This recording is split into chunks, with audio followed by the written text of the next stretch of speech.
Short wave 7265 megahertz पर radio तराड़खल और medium wave 585 kilohertz पर हम रेडियो पाकिस्तान इस्लामाबाद से आपसे मुखातिब हैं।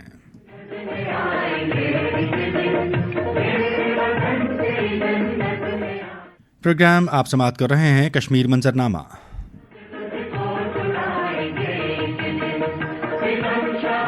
हालात हाजरा के इस प्रोग्राम के प्रोड्यूसर हैं इनाम अहमद सोमरो और इस प्रोग्राम में मैं आपका मेज़बान मनाजिर हुसैन। जिस हम इन प्रोग्राम का हम बाकायदा आगाज़ करेंगे और आज हम जिन मौज़ूआत पर गुफ्तगू कर रहे हैं उनमें हम यौम शुहदा के हवाले से भी बात करेंगे। 13 जुलाई के हवाले से भी गैर मामूली सरगर्मियाँ जो हैं उनका इनेकाद किया जा रहा है और इसके अलावा अगर हम बात करते हैं तो हुर्रियत क़यादत को जो पाबंद सलासुल किया गया है। भारत के गैर कानूनी ज़ेर कब्ज़ा जम्मू व कश्मीर में हिंदुओं की सालाना अमरनाथ यात्रा शुरू होने के बाद भारतीय फ़ौज ने इलाके में मुहासरे और तलाशी की पुरतशद्दुद कार्रवाइयाँ और घरों पर छापों का सिलसिला मज़ीद तेज़ कर दिया है और मकीनों को शदीद हरासा किया है। श्रीनगर, बडगाम, गांदरबल, कुपवाड़ा, बारामूला, बांडीपुरा, इस्लामाबाद, कुलगाम, पुलवामा, शोपियां, रामबन, किश्तवाड़, राजौरी, पुंछ और दीगर अजला में मुख्तलिफ इलाकों के मकीनों ने सहाफ़ियों को बताया कि जब से 1 जुलाई को अमरनाथ यात्रा शुरू हुई है भारतीय फ़ौज, पैरामिलिट्री फोर्सेज और पुलिस एहलकारों के मज़ालिम में कई गुना इजाफा हो गया है। और उनका मज़ीद कहना था कि फ़ौजी किसी भी वक्त ज़बरदस्ती उनके मकानात में घुस जाते हैं, तलाशी लेते हैं, मकीनों को हिरासा करते हैं और घरेलू सामान की तोड़ फोड़ करते हैं।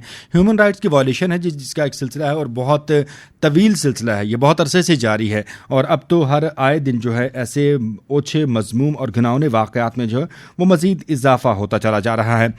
प्रोग्राम आप समाअत कर रहे हैं कश्मीर मंजरनामा शॉर्ट वेव 7265 मेगाहर्ट्ज पर रेडियो तराड़खल और मीडियम वेव 585 किलोहर्ट्ज पर रेडियो पाकिस्तान इस्लामाबाद के स्टूडियो से। इस प्रोग्राम में हमें ज्वाइन किया है जी फरजाना याकूब साहिबा ने। आप साबिक एमएलए हैं आज़ाद कश्मीर असम्बली की। उनके साथ हम गुफ्तगू के सिलसिले का आगाज़ करते हैं। अस्सलाम वालेकुम फरजाना साहिबा।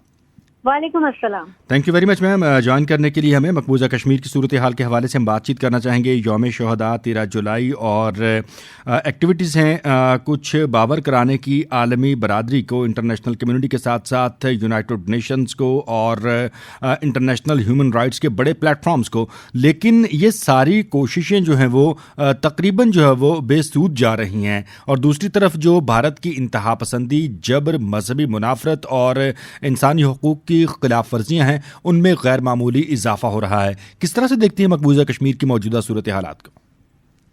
देखिए, बहुत ही मुश्किल हालात हैं और सब्र जो है वो करना बहुत मुश्किल है और पुरसाने हाल भी कोई नहीं, कहीं से कोई मदद भी नहीं, हालात बेहतरी की उम्मीद भी नहीं।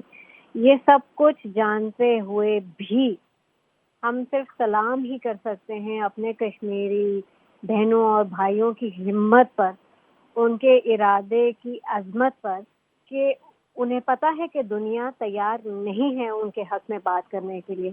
उन्हें पता है कि दुनिया साथ देने के लिए तैयार नहीं है। दुनिया के प्रायोरिटी की लिस्ट में कश्मीरी जो है वो बहुत किसी निचले नंबर पर आते हैं, लेकिन फिर भी कितने बाहिम्मत हैं हमारे लोग कि वो सीसा पिलाई हुई दीवार की तरह डट के खड़े हैं। हिंदुस्तान की फौज, हिंदुस्तान के सियासी रहनुमा किस किस किस्म की बातें नहीं करते, कैसे कैसे जुल्म नहीं ढा रहे, लेकिन हमारे जो कश्मीरी लोग हैं वो पीछे नहीं हट रहे।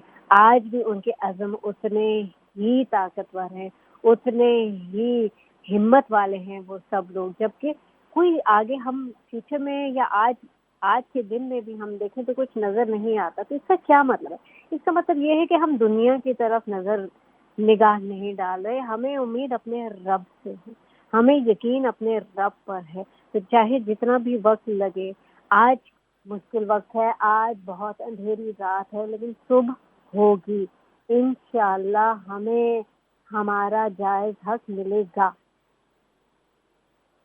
राइट हमें हमारा जो है वो हक मिलेगा। इसके अलावा जो दाखिली इंतहा पसंदी और फिर अमरनाथ यात्रा की आड़ में मज़ीद फ़ौजी कंपनियों की तैनाती का अमल जो आपने देखा है, पहले ही वहाँ पे 9 से 10 लाख भारतीय फ़ौज मौजूद है और अब तो मज़ीद कंपनियों की तैनाती। तो मोदी हुकूमत की जो इंतहा पसंदी है ये किस तरफ बढ़ रही है? मकबूजा कश्मीर में सूरत हाल तो कॉम्प्लिकेटेड है ही है, लेकिन दाखिली सतह पर भारत खुद भी बराह रास्त मुतासर हो रहा है। इस पर क्या कहेंगे आप? देखिए, अब ये जो रिसेंट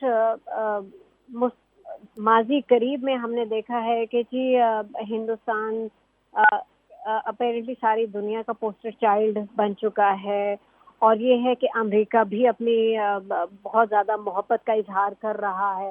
پھر ہم یہ بھی دیکھ رہے ہیں کہ انٹرنیشنل آرگنائزیشنز کو ہیڈ کر رہے ہیں ہندوستان کے لوگ. تو اس لگتا تو یوں ہے کہ بس اب وقت اور یہ صدی ہندوستان کی ہے، اور وہ بہت کامیاب ہو رہا ہے. اس کا نیریٹو جو ہے وہ بہت وزن ہے اس میں، اور یوں دیکھا جائے تو لگتا ہے کہ بس وہی وہ ہیں اور ہم تو ہیں ہی نہیں. لیکن ایسے ہی ہوتا ہے کہ جب گھمنڈ بہت زیادہ بڑھ جاتا ہے، جب گردن میں سریا بہت زیادہ آ جاتا ہے، تو وہی وقت ہوتا ہے کہ جب سر نگوں کیے جاتے ہیں. ڈھیر تو ہے، اندھیر نہیں ہے. تو مشکل حالات ہیں اور ہندوستان کسی کی سننے کو تیار ہی نہیں، کہہ جائے کہ کوئی بات بھی کرنے کو تیار نہیں ہے. لیکن پھر بھی یہ سب منفی باتیں کہنے کے باوجود میں پھر سے اسی بات پر واپس آؤں گی کہ چاہے جیسے بھی حالات ہوں، ہمارے پاس کوئی چوائس نہیں ہے. دیکھیں یہ بات تو اس وقت کی جاتی ہے کہ جی یہ بھی نہیں ہو رہا تو وہ بھی نہیں ہو رہا، تو لگتا ہے کہ جیسے کشمیریوں کے پاس کوئی چوائس ہے، یعنی کہ وہ چاہیں تو وہ ایسا نہ کریں. ایسی کوئی چوائس ہی نہیں ہے. ہندوستان جو ہے وہ تب تک کشمیریوں کے پیچھے ہاتھ دھو کر پڑا رہے گا جب تک کہ کشمیری بذات خود ختم نہیں ہو جاتے. تو اگر ہمیں تھوڑی سی محبت ہے اپنی جان سے، اپنے مال سے، اپنے اولاد سے، اپنے باقی کشمیری بہنوں اور بھائیوں سے، تو ہم رک نہیں سکتے، کیونکہ چوائس کوئی نہیں ہے. اگر ہم نے جینا ہے، اگر ہمارا نام، ہماری قوم رہنی ہے، پھر ہمیں لڑنا ہے، چاہے کوئی بات کرے یا نہ کرے. اچھا، رول آف یونائٹڈ نیشنز جو ہے وہ بڑا ہی افسوسناک ہے، اور میں تو یہ بھی کہوں گا کہ قابل مذمت بھی ہے کہ طویل عرصے سے جو ہے وہ 7 دہائیاں گزر چکی ہیں. یہ ایک حل طلب ایجنڈا پڑا ہوا ہے اقوام متحدہ کے پاس، اس کی قراردادوں پر عمل نہیں ہو رہا. لیکن دنیا سیاسی اور معاشی مقاصمت کا شکار ہے، اور اتنا بڑا معاملہ کہ جس کی بنیاد پر جنوبی ایشیا کا امن جو ہے وہ داؤ پہ لگ سکتا ہے، اس کو کیسے پس پش ڈالا جا سکتا ہے؟ لگتا تو یہی ہے کہ پسے پشت تو نہیں، لیکن اس کو فی الحال اپنی نظروں سے پچھلے 70 سالوں سے نظروں سے غائب کیے بیٹھے ہیں، کیونکہ یونی پولر اور بائی پولر اور اس طرح کے جو مختلف جارگن استعمال کیے جاتے ہیں، تو امید تو ان لوگوں کو یہی ہے کہ اسی علاقے سے جس کو بھی ناکو چنے چبوانے پڑیں تو وہ یہ اسی علاقے سے جو ہے معاملات شروع کیے جائیں. آپ دیکھیے کہ چائنا کے ساتھ امریکہ کی مخالفت میں کس قدر اضافہ ہوتا جا رہا ہے، چاہے وہ ٹیکنالوجی کی سائڈ ہو. اس میں آپ دیکھ لیجئے کہ countries are coming face to face, especially China اور امریکہ میں. اب آپ دیکھیں کہ یہ جو ڈیوائڈ ہے یہ بہت زیادہ بڑھتا جا رہا ہے. اسی طرح سے امریکہ جو ہے یوکرین کو نیٹو کا ممبر بنانے پر بضد ہے، اس کو کلسٹر بامز بھی دے رہا ہے. یہاں پر کوئی ہیومن رائٹس نہیں ہے. جہاں پر یورپ کی بات ہو، امریکہ کی مرضی کی بات ہو، تو کوئی ہیومن رائٹس نہیں ہے، کوئی ڈیموکریسی نہیں، کوئی right of people, right to life, کوئی UN charter of human rights, کچھ بھی نہیں ہے، کچھ بھی نہیں ہے. اسی طرح سے ہندوستان کو بھی آپ اس میں شامل کر دیجئے کہ یہ کچھ بھی نہیں ہے، کچھ بھی نہیں ہے. پھر آپ آ جائیے پاکستان کی طرف کہ جہاں پر ہیومن رائٹس کے بھی مسائل ان کو نظر آتے ہیں، تو جہاں پر ڈیموکریسی بھی ان کو خطرے میں نظر آتی ہے، اور یہ ہر طرح کی چیزیں ان کو نظر آتی ہیں.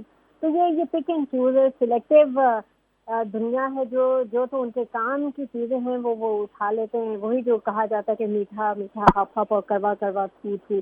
تو صد افسوس کے کشمیری وہ کڑوا گھونٹ ہیں کہ جس کو دنیا پینے کے لیے تیار نہیں، برداشت کرنے کے لیے تیار نہیں، بات کرنے کو تیار نہیں. اسی طرح سے آپ فلسطین کا حال دیکھیے کہ جنین میں کیا ہو رہا ہے، اسرائیل کتنا ظلم ڈھا رہا ہے. مجال ہے کہ کوئی اس پر بات کرے.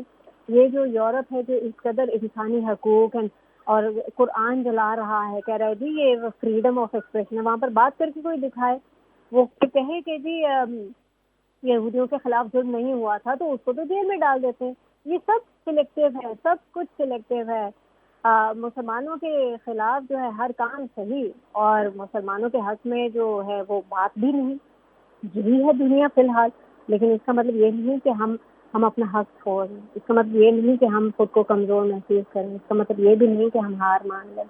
وہی بات کہ ہمارا ساتھ ہمارا رب دے رہا ہے، انشاءاللہ ضرور کامیابی ہوگی، ضرور